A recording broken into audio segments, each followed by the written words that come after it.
Hello there, and welcome back to War Thunder aboard the RE 2005, and these are now my few last battles that I play in it to spade it, and I had a great time in it. It is one of the best fighters that I've ever flown. It's fantastic. You could even argue that it is overpowered with its performance, and you know, it's just like a BF 109 but with smoother handling, and I absolutely love this. But what I'm about to talk about right now, or in this video, is intended to help allied players. Look, those B-17s flew in a straight line. They also were preoccupied with, shooting at other players, but they flew right into the German swarm, playing to the German and Italian fighters' advantage, which are designed around very high climb rate and with very nasty weaponry.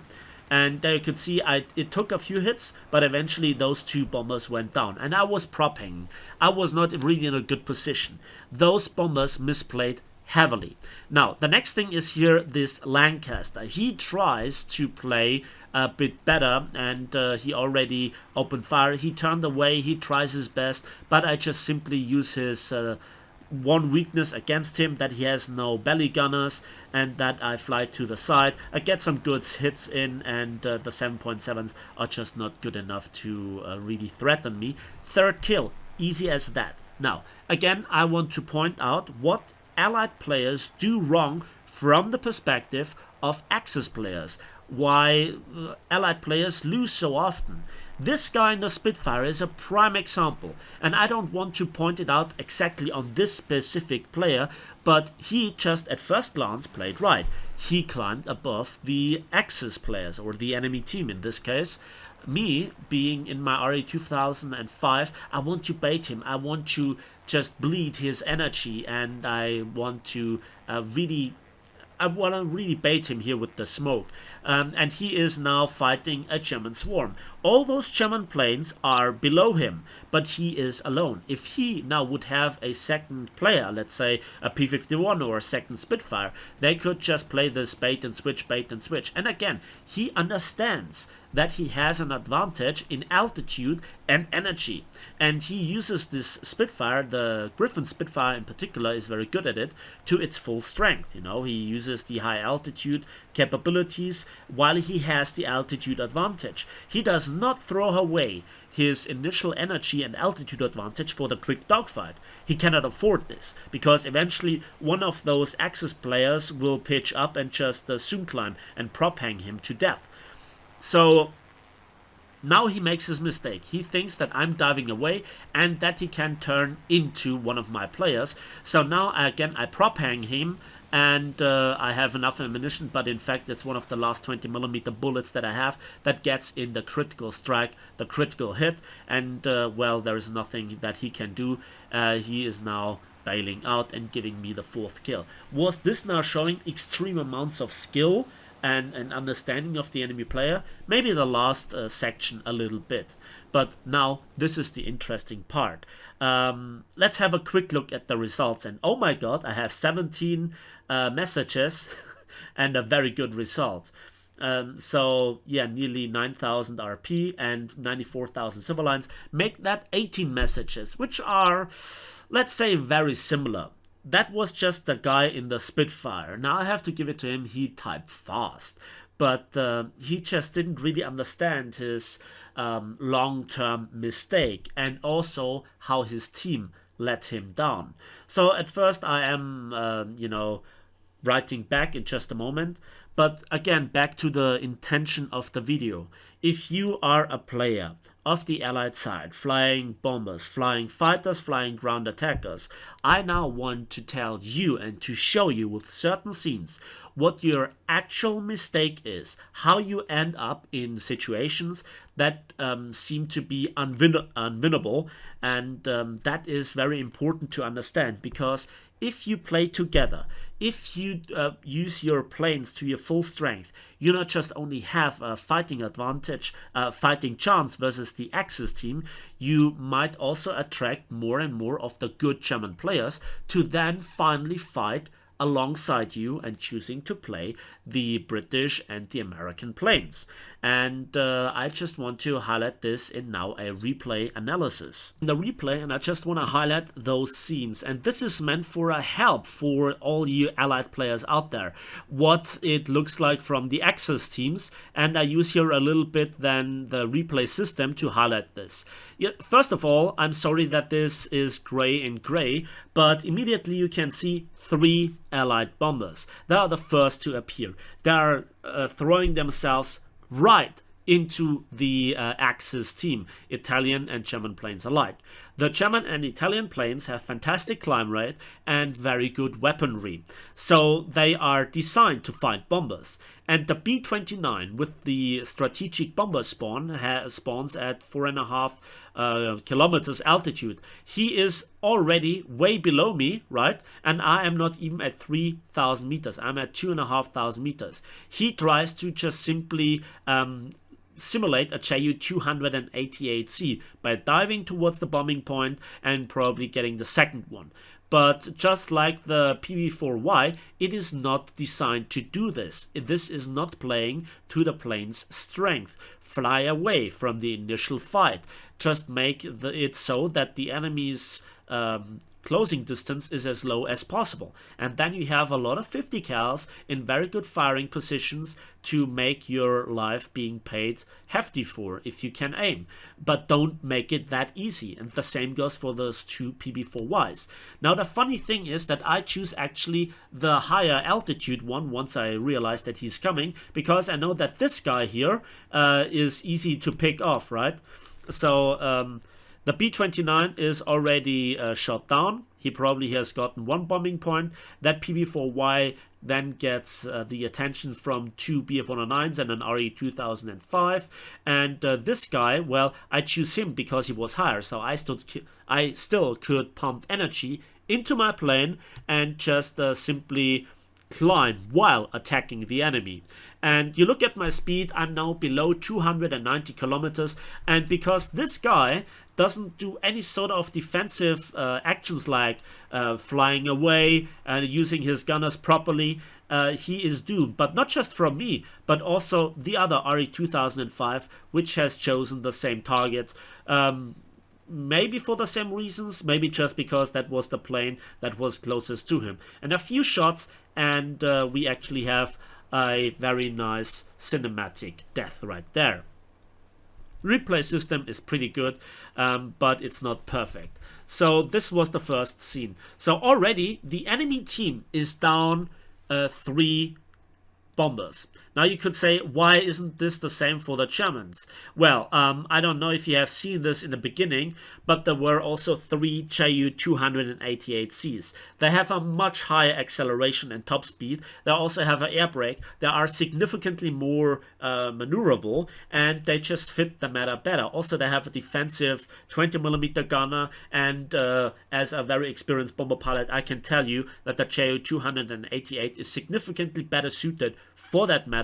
And also there were 5 Allied fighters, 3 of which have chosen to run after 1 Ju-288, which went for the bombing points.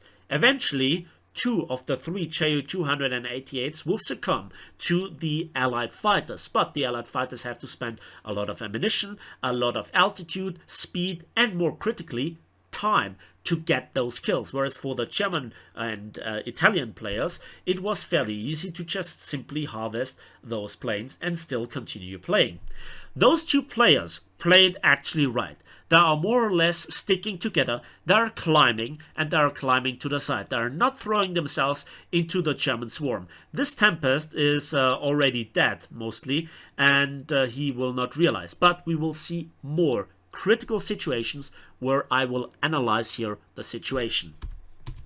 So let's continue, and I turn away and play now second line defense warrior. This Spitfire is playing it right. This P-47 was not.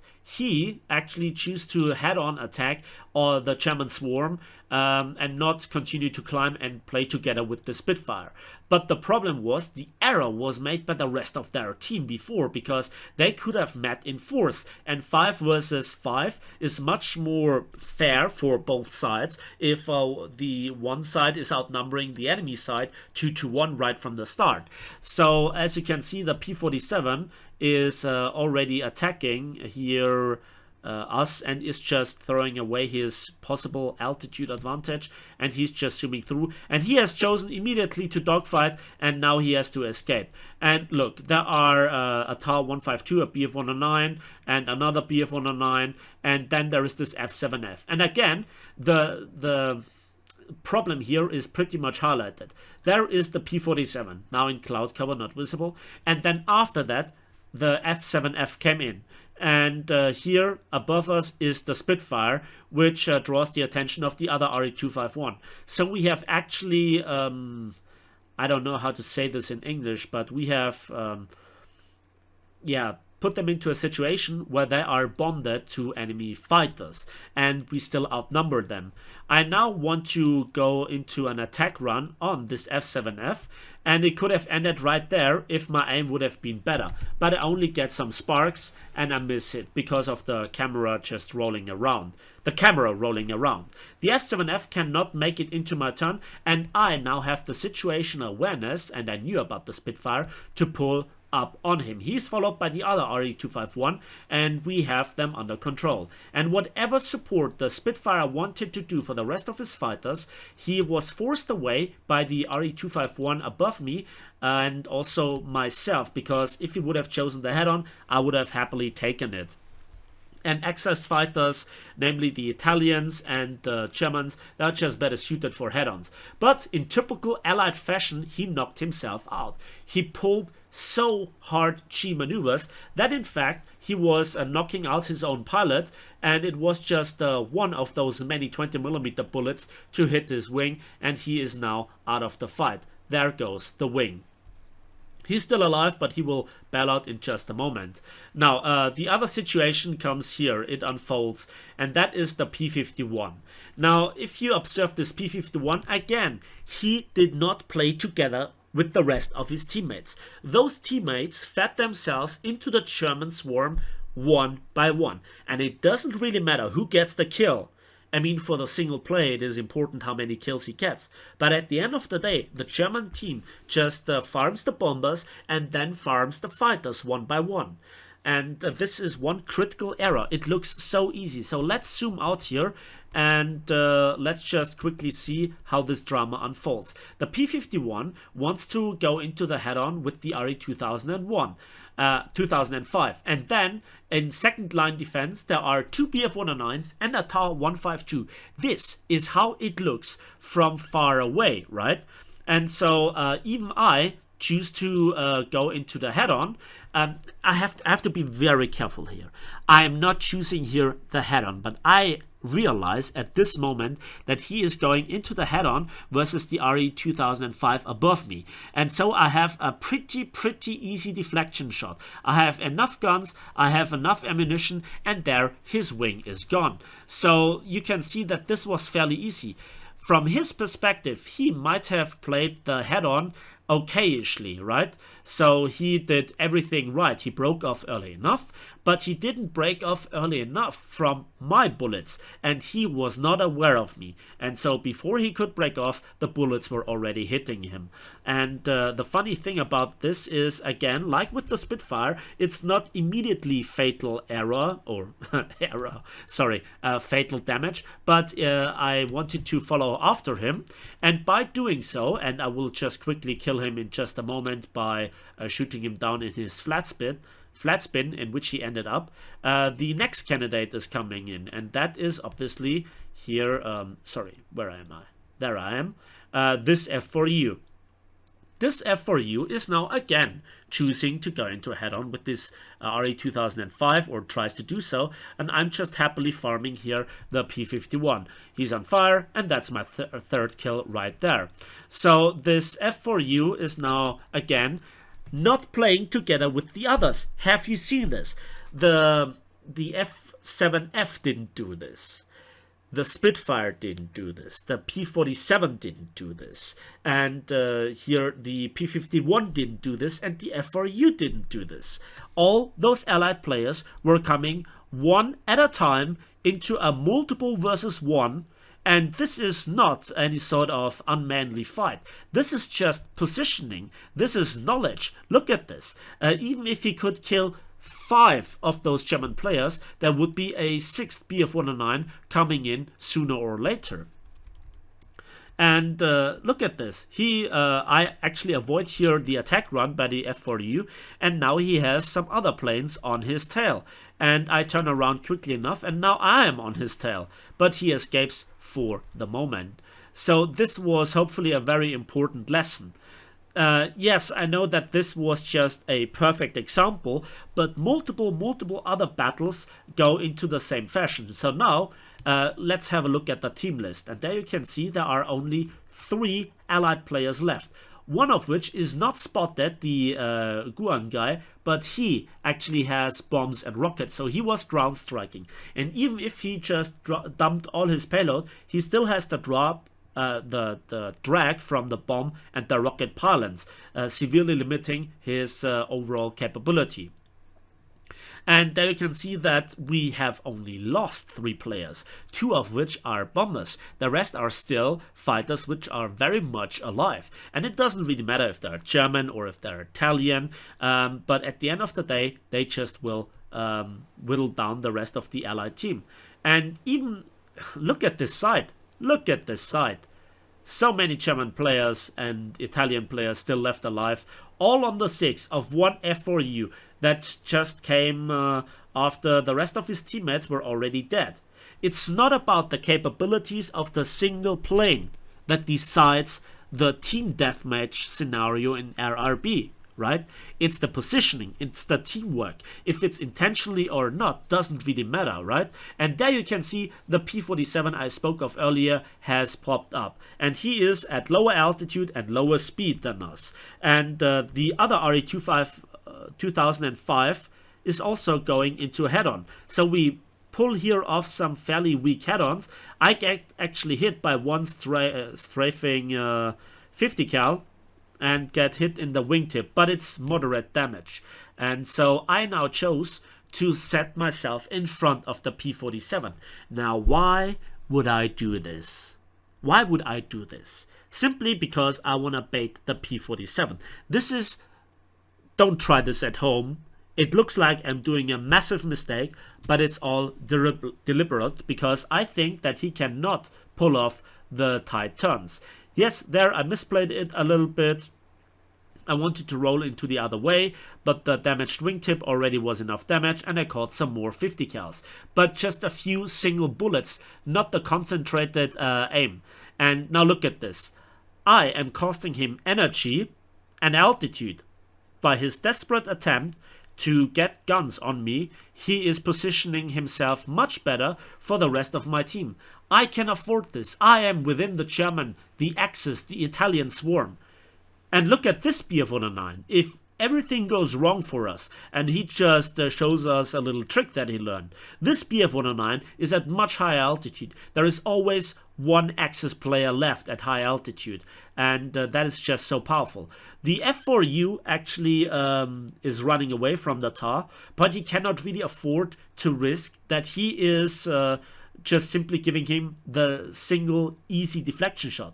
And look at this. There is another Bf-109 and another RE-2005 way above him. Those players at this point have no chance whatsoever. It doesn't really matter how good their planes are. It doesn't really matter what they do. They are doomed to just fail in just a few moments. And in fact, the P-47M goes down. Therefore, the P-47 there gets killed by a Bf-109 and a head-on probably, and this F4U chooses to crash, right? So, this is how I got 3 kills. It's not that I managed to get 6, 7, 8, 9, 10 kills. It's just what the entire team did, right? We played together, and look how many players are there left alive.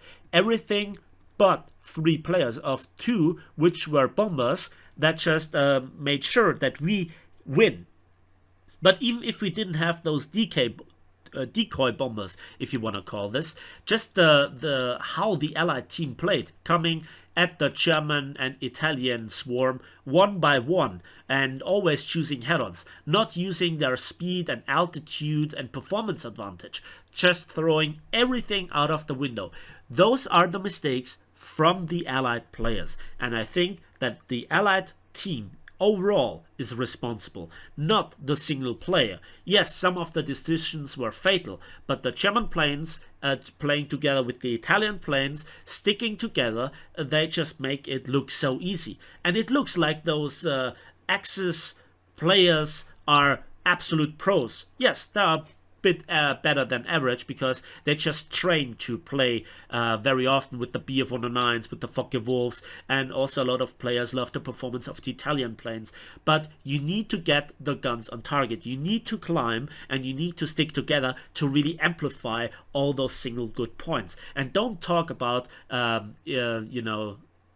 British planes or American planes being bad. They have also good weapons. The 50 cals in particular. They also have huge weapon loadouts and also good firepower. But if you fly like this over and over again, it's just this result inevitably over and over.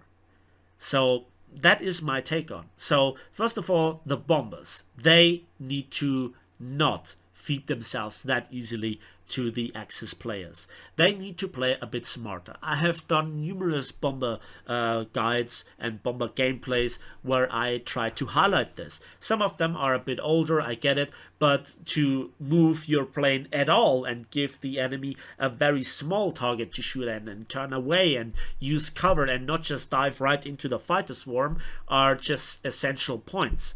Or not to play those bombers at all because you cannot afford it due to the repair costs, which in my opinion make no sense if the Allied bombers fly like this. I do not try to insult you guys here, but please don't make those mistakes and then go on the forums, right? So the next thing is the enemy fighters. They were not really disciplined, they were really greedy, and they hunted after the wrong bomber. The Ju-288 by itself is just fitting the meta so well. It is arguably overpowered. I absolutely understand. But you choosing to follow him, to follow this bomber, is just a mistake. This bomber can just get a little bit of the health of your base.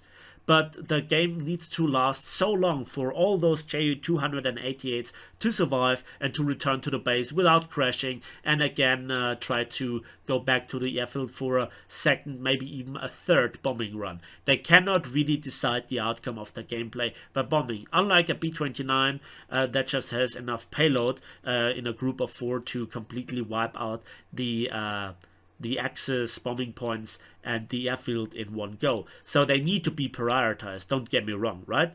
And here is just my tip if you don't believe me. Just observe your own replays, right?